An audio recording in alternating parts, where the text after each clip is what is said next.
السلام علیکم ورحمۃ اللہ وبرکاتہ۔ سورہ آل عمران صفحہ نمبر 72۔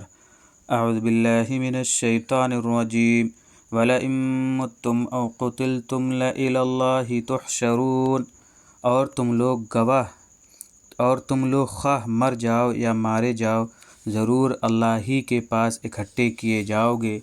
فَبِمَا رَحْمَةٍ مِّنَ اللَّهِ لِنتَ لَهُمْ، پھر یہ اللہ کی رحمت ہی کے سبب سے ہے کہ آپ ان کے ساتھ نرم رہے۔ وَلَوْ كُنْتَ فَظًّا غَلِيظَ الْقَلْبِ لَانفَضُّوا مِنْ حَوْلِكَ، اور اگر آپ تند خو سخت طبع ہوتے تو وہ لوگ آپ کے پاس سے منتشر ہو گئے ہوتے۔ فَاعْفُ عَنْهُمْ وَاسْتَغْفِرْ لَهُمْ وَشَاوِرْهُمْ فِي الْأَمْرِ، سو آپ ان سے درگزر کیجئے اور ان کے لیے استغفار کر دیجئے اور ان سے معاملات میں مشورہ لیتے رہیے۔ فَإِذَا عَزَمْتَ فَتَوَكَّلْ عَلَى اللَّهِ، لیکن جب آپ پختہ ارادہ کر لیں تو اللہ پر بھروسہ رکھیے۔ إِنَّ اللَّهَ يُحِبُّ الْمُتَوَكِّلِينَ، بے شک اللہ ان سے محبت رکھتا ہے جو اس پر بھروسہ رکھتے ہیں۔ إِن يَنْصُرْكُمُ اللَّهُ فَلَا غَالِبَ لَكُمْ، اگر اللہ تمہارا ساتھ دے تو تم پر کوئی غالب نہیں آ سکتا۔ وَإِن يَخْذُلْكُمْ فَمَنْ ذَا الَّذِي يَنْصُرُكُمْ مِنْ بَعْدِهِ، اور اگر وہ تمہارا ساتھ چھوڑ دے تو کون ایسا ہے جو اس کے بعد تمہارا ساتھ دے۔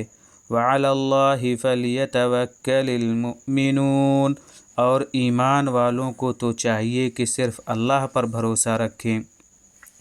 وَمَا كَانَ لِنَبِيٍّ أَن يَغُلَّ، اور کسی نبی کی یہ شان نہیں کہ وہ خیانت کرے۔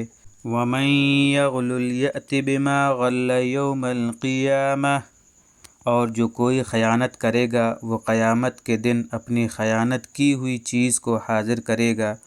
ثُمَّ تُوَفَّىٰ كُلُّ نَفْسٍ مَّا كَسَبَتْ وَهُمْ لَا يُظْلَمُونَ، پھر ہر شخص کو اس کے کیے ہوئے کا پورا عوض ملے گا اور ان پر بالکل ظلم نہ ہوگا۔ عوض کے معنی بدلے کے۔ أَفَمَنِ اتَّبَعَ رِضْوَانَ اللَّهِ كَمَن بَاءَ بِسَخَطٍ مِّنَ اللَّهِ، کیا جو شخص رضائے الہی کا تابع ہو وہ بھلا اس جیسا ہو جائے گا جو غضب الہی کا مستحق ہے۔ وَمَأْوَاهُ جَہَنَّمُ، اور اس کا ٹھکانہ جہنم ہے۔ وَبِئْسَ الْمَصِيرُ، اور وہ بری جگہ ہے۔ ہم درجات عند اللہ، وہ لوگ اللہ کے نزدیک مختلف طبقوں میں ہوں گے۔ واللہ بصیر بما یعملون، اور اللہ ان کے اعمال کو خوب دیکھنے والا ہے۔ لقد من اللہ علی المؤمنین اذ بعث فیہم رسولا من انفسہم یتلو علیہم آیاتہ ویزکیہم ویعلمہم الکتاب والحکمہ، حقیقت میں اللہ نے بڑا احسان مسلمانوں پر کیا جبکہ انہیں میں سے ایک پیغمبر ان میں بھیجا جو ان کو اس کی آیتیں پڑھ کر سناتا ہے اور انہیں پاک صاف کرتا ہے اور انہیں کتاب اور حکمت کی تعلیم دیتا ہے۔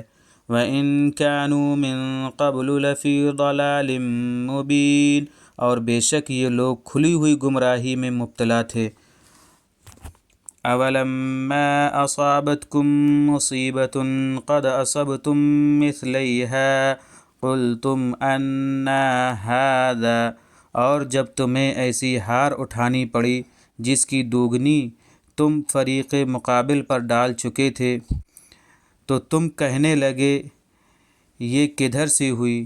قُلْ هُوَ مِنْ عِندِ أَنفُسِكُمْ، آپ کہہ دیجئے کہ وہ تمہاری ہی طرف سے ہوئی۔